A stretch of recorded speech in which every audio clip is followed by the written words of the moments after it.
People with disabilities are integral parts of society, whether we like it or not.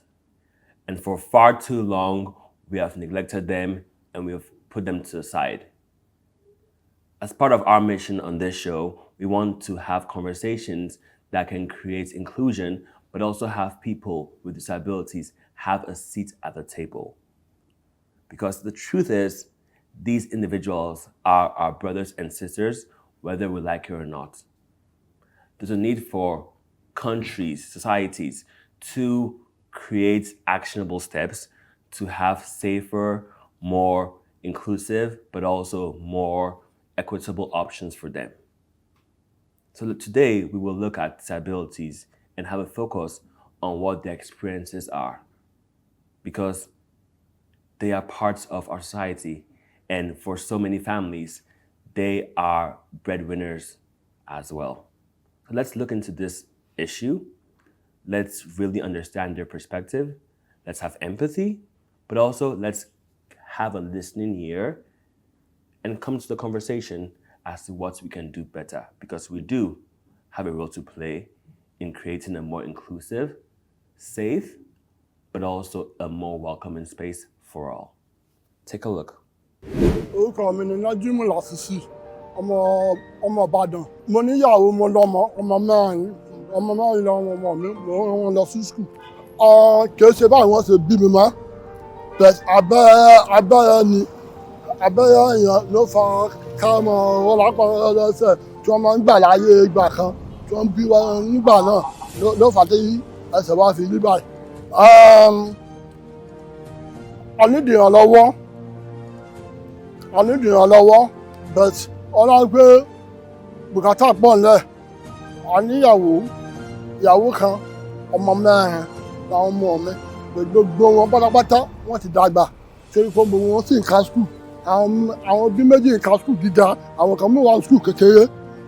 Ọ̀pọ̀lọpọ̀ pé àwọn èèyàn wọn máa ń ràn wá lọ́wọ́, wọ́n máa ń fi tí wọ́n bá rajà, ìgbà mìíràn wọ́n lè rajà bíi páàkì kan tí wọ́n fọ́n 5,000 wọ́n ní àwọn support wa.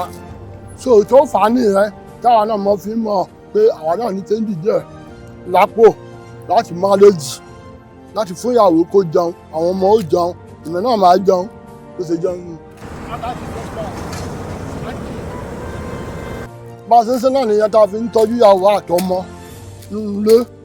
So ìjọba bá rí, ìjọba àbá sì rí, àgbàfọ́ lọ́hùn ṣe ń sọ lára inú. Ìmọ̀ràn mi ni pé gbogbo àwọn táwọn wà ń condition báyìí wípé kọ́ mọ́ mọ̀ tọrọ owó mọ́, torí owó títọrọ yẹn kò bójú mu, ojú tì ní, ọ̀làjú ti dé kí gbogbo wa ká fọwọ́sowọ́pọ̀ ká máa ta akátífì yìí pẹ̀lú face mask yìí. Tá a bá ti ń tà á, Ọlọ́run ó máa bí àbùkátà wa ní ó tún máa gbé wa lékè. Even Joseph, àwọn kan mú wà tó lè pé wọ́n lówó ẹ̀ lọ́wọ́ láti ra ọjà yìí tà, wọ́n lówó ẹ̀ lọ́wọ́. Bẹ̀ẹ̀dì náà sì pé owó tí wọ́n ń tọrọ yẹn ó ti fọ̀ mọ́ wọn lójúdù, kò sì yẹ kó rí bẹ́ẹ̀. Ó dà gan, mo fẹ́ lè sọ pé àwọn èèyàn tí wọ́n ń fún wọn lówó yẹn wọ́n tún dákú sọ̀rọ̀ wọn gẹ̀ẹ́sẹ̀ fún.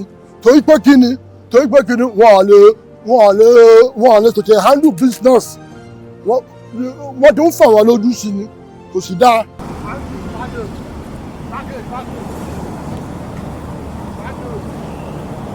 Akájẹ́ tí mò ń ta yìí, ọ̀pọ̀lọpọ̀ ẹlòmíì ló wà, wọ́n á gbé kẹ̀kẹ́ Damilola ni, kì í ṣe pé mo fowó rà. Kẹ̀kẹ́ táwọn wòye, ó ti tó kẹ̀kẹ́ méjì tí wọ́n fi Damilola irú ilé, wọ́n fi Damilola ti bí èkejì yẹn ti bàjẹ́. Ìgbà kékejì yẹn ti bàjẹ́ tí mo lè spray fẹ́ntọ̀n tó wà fún mi, ó tún wá kejì fún mi again. So àánú Ọlọ́run nìyẹn, àánú Ọlọ́run pé àtọrọ owó adúró ti business tá à ń ṣe yìí. Tẹ́lọ̀mí bá lè ṣe business yẹn yóò àánú gbàdú bá ń lọ. Tó bí mo ṣe wà yìí ọkàn mi balẹ̀ o, mo ṣe ń ta ọjà kékeré ọkàn mi balẹ̀, kò sí wàhálà kankan. Ìwà àbọ̀tán ọkọ̀ bọ̀ tí mo bá rí mò ń dájọ́ mò ń náà ń jọ mò ń nífẹ̀ẹ́ láìfù kí ló wá fẹ́ gbé mi lẹ́nu gbóná ṣùgbọ́n ọlọ́run ó ṣàánú wa.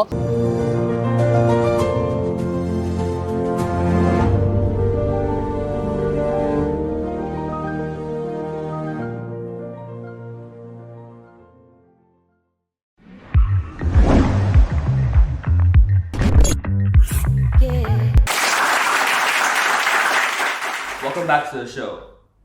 On the couch with me is Damilola Ogunsi. You may know him from movies like Finding Hubby and A Way Back Home. Damilola, good to have you on the show. Good to be here. Thank you. Thank you very much. Damilola, you have graced us with so many movies, and throughout this episode, we are talking about people's stories, but also what makes them unique. Part of your story is the obvious. You are an albino. I want to know, what was life like growing up? Well, when I look at growing up, to be very honest, growing up was kind of very interesting. I'm an only son of 3 amazing sisters, and so I got 2 elder sisters in front of me, and I'm the first albino in my family. I got a lovely younger sister who is totally amazing. So both of us are albinos. 2 elder sisters are not albinos, and my parents are not dark either. So, but it was a very fun family. It was a great, interesting family. My dad was a movie buff, so we watched a lot of movies, a lot of classics, My Fair Lady, Gone with the Wind, Sound of Music, Your File, all the major like Rambos, all that kind of stuff. And so it was a close-knit family.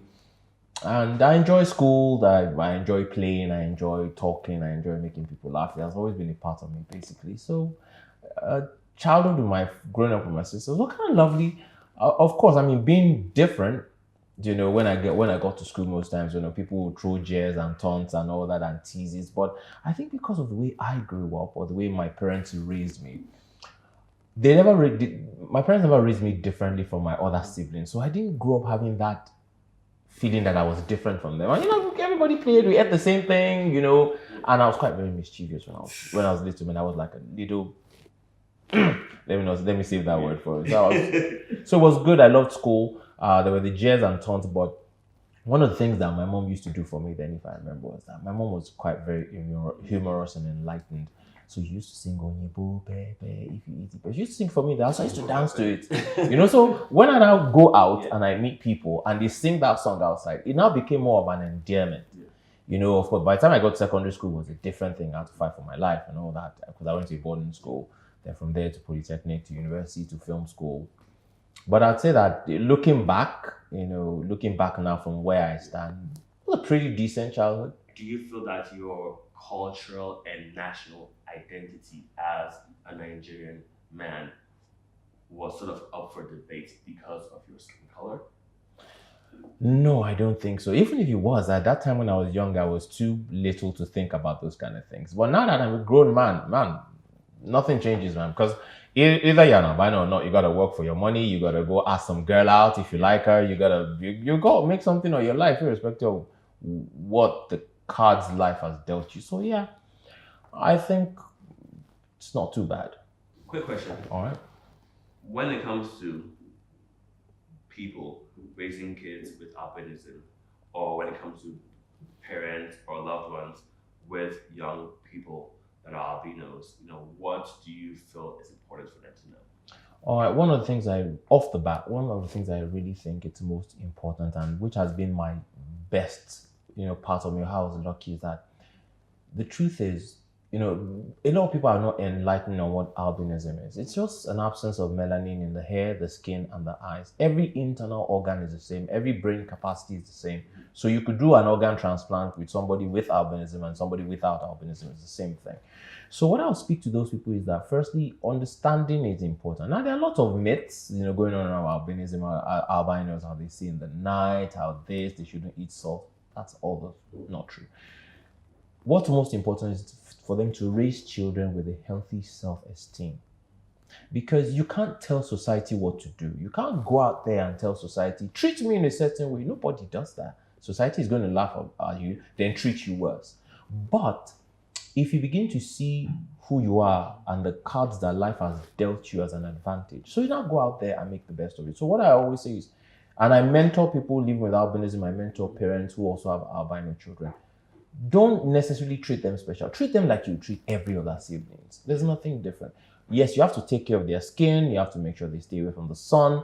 Especially the sun. Basically, make sure they wear glasses, see an ophthalmologist, see a dermatologist, maybe once or twice every year.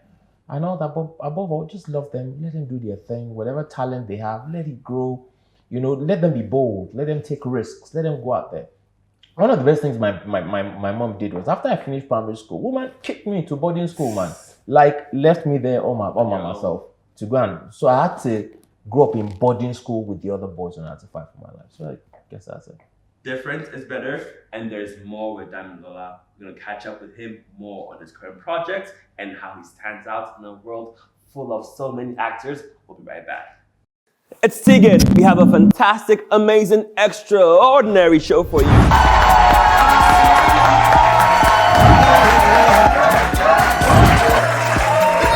Who is the king or queen of Afro? Hi, my name is Blessing Ogunsi. You will be watching the Tegan show. Hello there, my name is Damilola Ogunsi, also known as the Goldfish. Do we need hope? Or do we need hope and actually getting the job done? One place, one show, more fun, more dance, more laughs. It only happens on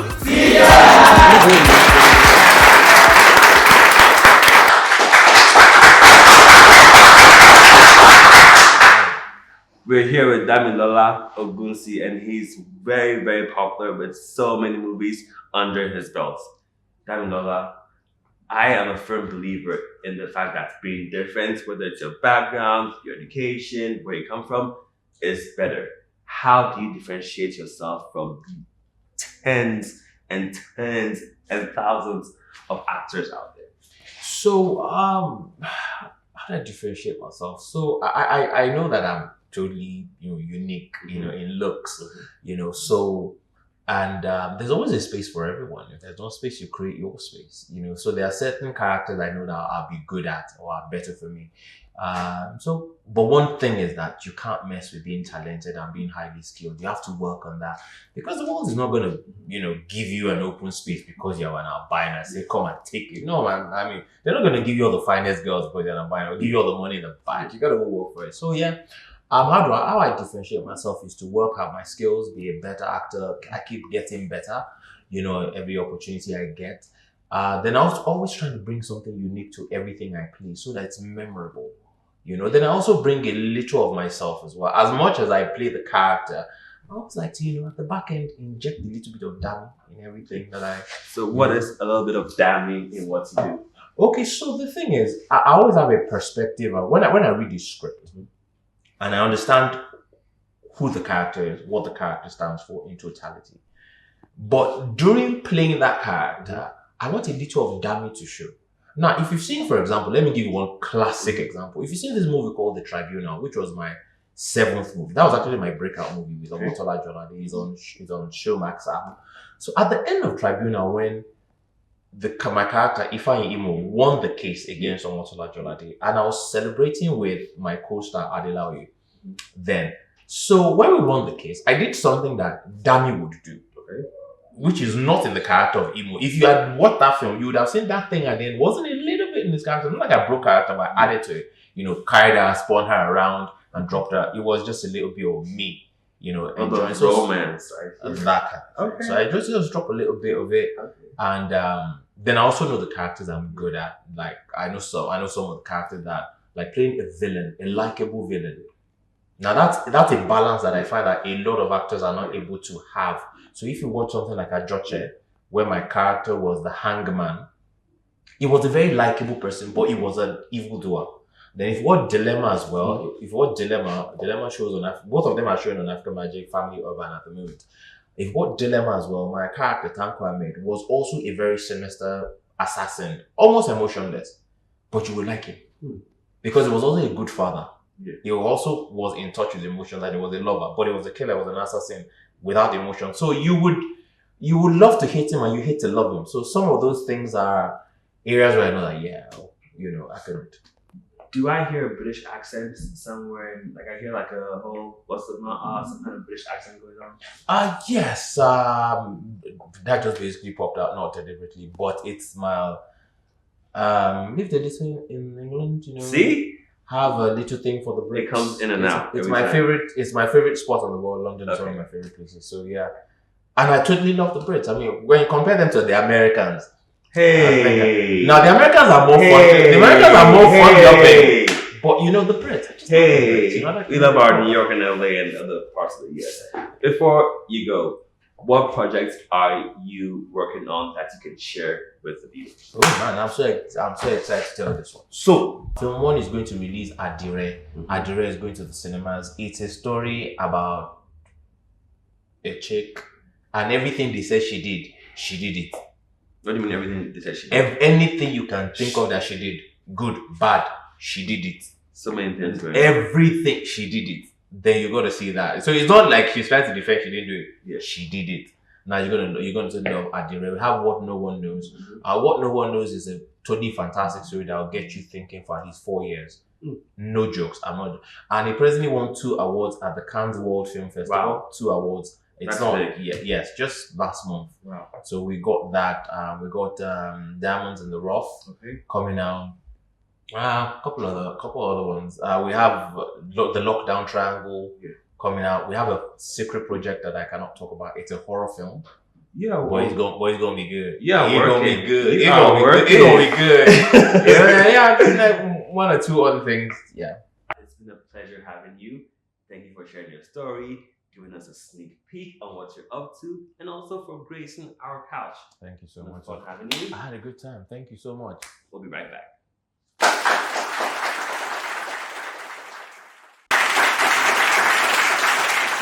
All throughout the show, we are talking about disabilities, and with me is Obasanjo Ajemiroku. Yes. The show. You are an inclusion advocate, and more often than not, we tend to identify people for their disability versus who they are. So I want to ask my audience, we have 2 people in the audience that have disabilities. Let's see who they are. As someone living with a disability, what can government do to create a more inclusive space for you and for others? Number 1, I should pray for people like God. Because there are a lot of people outside that cannot even walk on their own. I should pray for them, and then secondly, they should be helpful to them.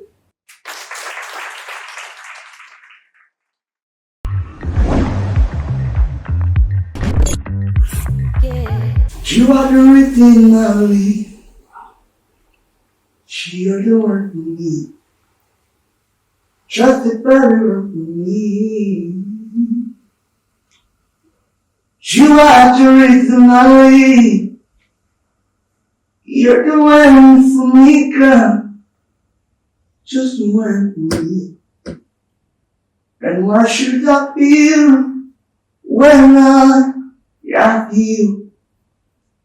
You're the pilot, you're everlasting. What should I feel or be frustrated? I just don't know what you mean to me, and they don't know what you mean to me. Basanjo, what steps can we take to ensure a more inclusive space for people living with disabilities? Okay, thank you so much. So to ensure an inclusive space for people with disabilities, a lot of steps can be taken. One thing we need to first do is to recognize them first as humans, not seeing their disability. We need to see them for who they are before we see their disability. So we should recognize that they are humans just like us, and we should look beyond the disability, because even in their disabilities, there is an ability. I love the fact that David was able to sing for us and showcase his talent. It was absolutely brilliant. Basanjo, so many people out there with disabilities need to be part of the everyday decisions governments make for them. How can tech be useful in ensuring that there's inclusion across the board? Okay, yes. So, like you said, it's very important for people with disabilities to be included in both the daily process and electoral process in Nigeria.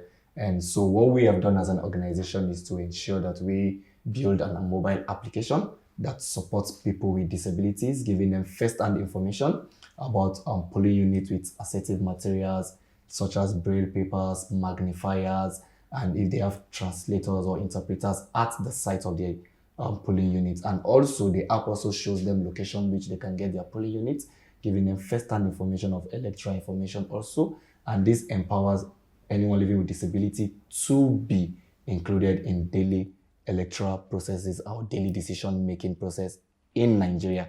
And so what we have done is the app is called We Included, and the app basically supports them not just in the past election but also in forthcoming elections to equip them with the knowledge they need and also with all necessary information they will need. And we are also keying this app into the Electoral Act that supports people with disabilities to be included in the election as signed by the former president Muhammadu Buhari. Basanjo, for people that know of individuals living with a disability or may encounter them, what can they do to support them and to make them feel included and safe?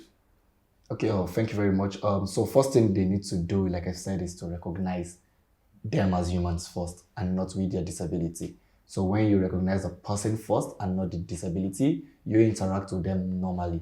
You interact with them like you interact with your friends and your family. And also what you can do is to keep them abreast of information, giving them first-hand information around what is going on, helping them access technology. Technology is here to help us live a better life and not to be a competitor. So with technology, you can assist someone with disability to be more included in the society, because a lot of apps are there, such as We Included. A lot of applications have been put to support them. People with disability freely use mobile devices, even work in tech firms to support them. So if you can give them much information, guide them on, you can support organizations that support people with disabilities with either funding, training, or even volunteering your skills to train them. I know of an organization that trains people with disability on tech skills, coding, programming, and this doesn't stop them from learning and earning a good living. And this helps people with disability and can help them to live a better life. Thank you for being here. Thank you very much. Today's episode has been quite informative. A huge thank you to all my guests, Obasanjo Pajemirokum, to Lasisi, Najim, to Damilola Ogunsi, even David and Samuel in the audience. I hope something on today's episode has you more informed and also more encouraged to create a safe and inclusive space for people with disabilities. See you next time.